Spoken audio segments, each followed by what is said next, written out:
ఆంధ్రప్రదేశ్లోని ఒక చిన్న గ్రామంలో సునీత అనే బాలిక ఉండేది. ఆమె పేద కుటుంబానికి చెందినదైన చదువులో చాలా తెలివిగా ఉండేది. తండ్రి పొలాల్లో కష్టపడుతూ కుటుంబాన్ని పోషించేవాడు, తల్లి ఇంటి పనులు చేసేది. సునీత ప్రతిరోజూ ఉదయం పాఠశాలకు వెళ్లే ముందు తన తల్లికి సహాయం చేసి ఆ తర్వాత పాఠశాలకు వెళ్లేది.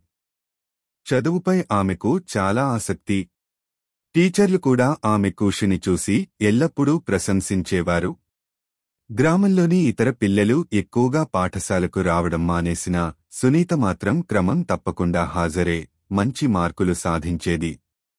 నేను డాక్టర్ అవ్వాలి, మా గ్రామంలో ఆసుపత్రి లేక ఇబ్బంది పడుతున్నవారికి సేవ చేయాలి అని ఆమె కల.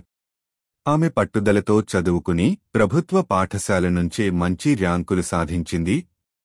తర్వాత స్కాలర్షిప్తో మెడికల్ కాలేజీలో చేరింది. సంవత్సరాలు గడచి నిజంగానే డాక్టర్ అయ్యింది. తన కలల ప్రకారం ఆమె తిరిగి తన గ్రామానికి వచ్చి ఒక చిన్న ఆసుపత్రిని నిర్మించింది. ఇప్పుడు గ్రామంలోని ప్రతి ఒక్కరూ గర్వంగా ఇది మా సునీత అని చెప్పుకుంటున్నారు.